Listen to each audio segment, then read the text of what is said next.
사사기 11장 29절에서 40절입니다. 키워드는 입다에서 온 믿음 내용의 결핍, 저항하는 그리스도인입니다.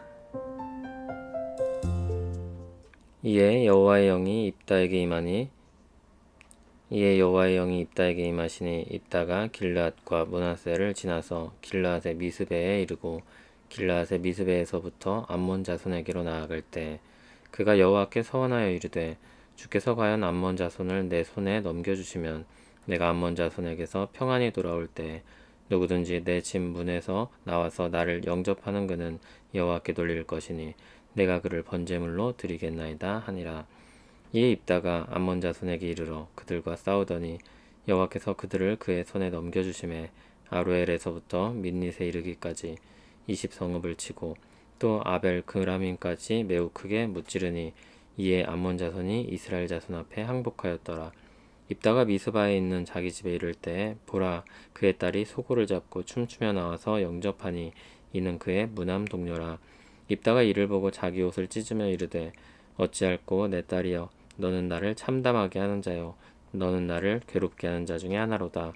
내가 여호와를 향하여 입을 열었으니 능히 돌이키지 못하리로다 하니 딸이 그에게 이르되 나의 아버지여 아버지께서 여호와를 향하여 입을 여셨으니 아버지의 입에서 낸 말씀대로 내게 행하소서. 이는 여호와께서 아버지를 위하여 아버지의 대적 암몬 자손에게 원수를 갚으셨음이니이다 하니라. 또 그의 아버지에게 이르되 이 일만 내게 허락하사 나를 2달만 버려 두소서. 내가 내 여자친구들과 산에 가서 나의 처녀로 죽음을 인하여 애곡하겠나이다 하니 그가 이르되 가라 하고 2달을 기한하고 그를 보내니 그가 그 여자친구들과 가서 산 위에서 처녀로 죽음을 인하여 애곡하고 2달 만에 그의 아버지에게로 돌아온지라. 그는 자기가 서원한 대로 딸에게 행하니 딸이 남자를 알지 못하였더라. 이것이 이스라엘의 관습이 되어 이스라엘 딸들이 해마다 가서 길르앗 사람 입다의 딸을 위하여 나흘씩 애곡하더라. 아멘. 암몬 왕은 입다의 말을 듣지 않았습니다. 맞서 싸우겠다는 것입니다. 이때 하나님의 영이 입다에게 임합니다. 그리고 입다가 전장으로 나서는데 불필요한 서원을 합니다. 만일 승리를 하고 돌아오면 자기 집 문에서 자신을 영접하는 사람을 번제물로 드리겠다는 것입니다. 팀 켈러 목사님의 말대로 입다는 하나님의 영이 임할 때 이미 승리할 것을 확신해야 했습니다. 그러나 입다는 그러지 않았습니다. 그는 이전에 장로들과 협상을 하듯이 마치 하나님께도 조건을 걸고 나서는 듯한 인상을 줍니다.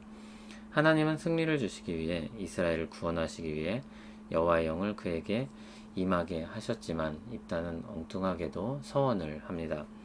전쟁의 결과는 어땠습니까? 여호와의 영이 임한 입다는 대승을 거뒀고 암몬에게서 항복을 받아냅니다.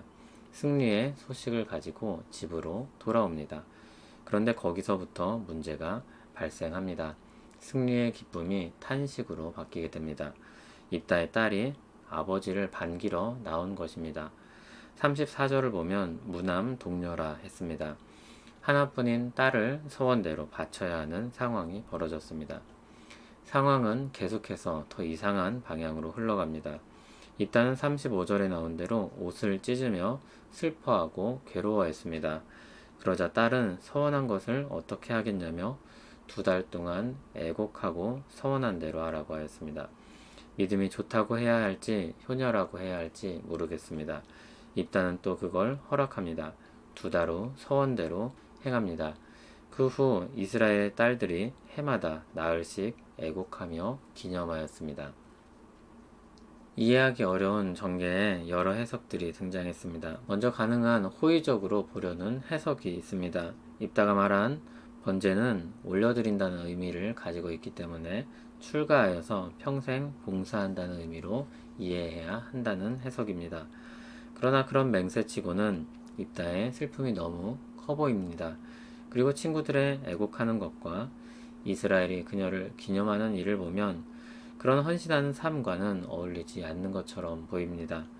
그럼에도 그렇게 볼 수 있는 여지가 있는 것은 37절, 38절에 죽음이라고 번역된 부분이 원문에는 없습니다. 37절은 나의 처녀됨을 인하여 이렇게 바꿨을 수 있고 38절에는 그녀가 남자를 알지 못하니 이렇게 바꿔서 말할 수 있습니다. 또 다른 해석은 동물 제사를 드리겠다는 것으로 보는 경우입니다. 그러나 동물을 서원한 것이라면 딸이 나오는 것을 보고 놀라고 슬퍼할 필요가 없었을 것입니다. 그리고 그를 바칠 필요가 없었을 것입니다. 저는 앞서 말씀드렸던 것처럼 입다가 믿음은 있었지만 믿음의 내용은 참 부족했다, 그렇게 봅니다. 가나안 문화에 많이 젖어들어서 율법과 이교 신앙이 뒤섞여 있었던 것입니다. 하나님께서 인신제사를 원하지 않으신다는 것을 알지 못했거나 왜곡했던 것으로 생각됩니다. 그럴듯하게 포장된 이교도의 관습이 그에게 스며들어온 것입니다.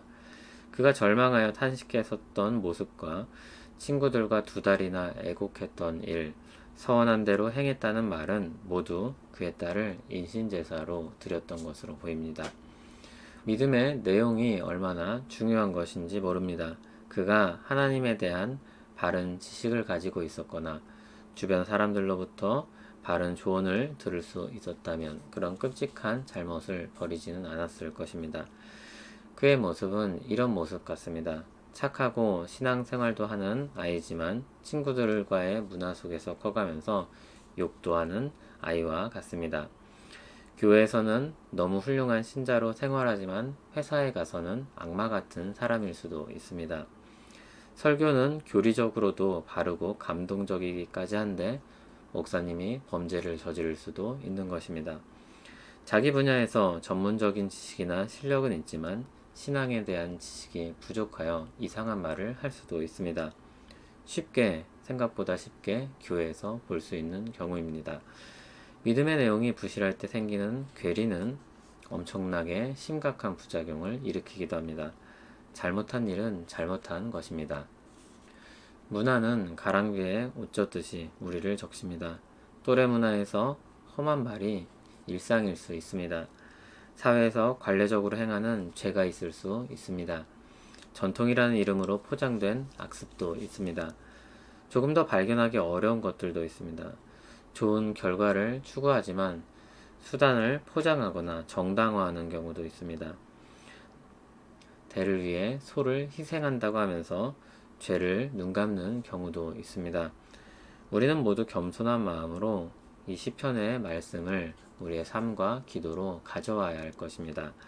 청년이 무엇으로 그 행실을 깨끗하게 하리이까? 주의 말씀만 지킬 따름이니이다. 우리는 그리스도의 은혜가 없었으면 하나님을 알되 하나님을 영화롭게 하지도 않고 스스로 지혜에 따나 어리석게 되어 하나님의 영광을 우상으로 바꾸는 어리석은 일을 했을 것입니다. 우리는 그 비참한 지경에서 건짐을 받은 사람들입니다. 그러므로 우리는 새 사람을 입되 지식에까지 새 사람을 입어야 할 것입니다. 그렇게 말씀을 통해 거듭 우리는 새로워져야 할 것입니다. 이와 같은 개혁을 위해 버려야 할 옛사람은 교만입니다. 하나님의 말씀 앞에 자신을 새롭게 하는 것을 저항하는 그런 교만입니다. 하나님의 말씀을 내가 원하는 방식으로 바꾸려고 하는 그런 교만한 옛 본성입니다. 예수님은 우리를 새롭게 하기 위해 이 땅에 오셨고 우리 죄를 지고 죽으셨습니다. 십자가에 못 박히신 그리스도를 기억하며 우리 옛 본성과 싸워 승리하는 삶 되기를 원합니다. 그 싸움엔 성령님이 함께 하실 것입니다. 우리를 주님의 자녀로 삼아주시고 사랑으로 우리를 붙들어 주시는 하나님을 찬양합니다. 은혜 없이는 아무것도 아닌 우리를 그리스도의 십자가 은혜로 불러주심을 기억하고 감사하며 살고 사랑하며 살기를 원합니다. 옛 본성과 싸우게 하시고 승리하게 하옵소서. 예수님 이름으로 기도합니다. 아멘.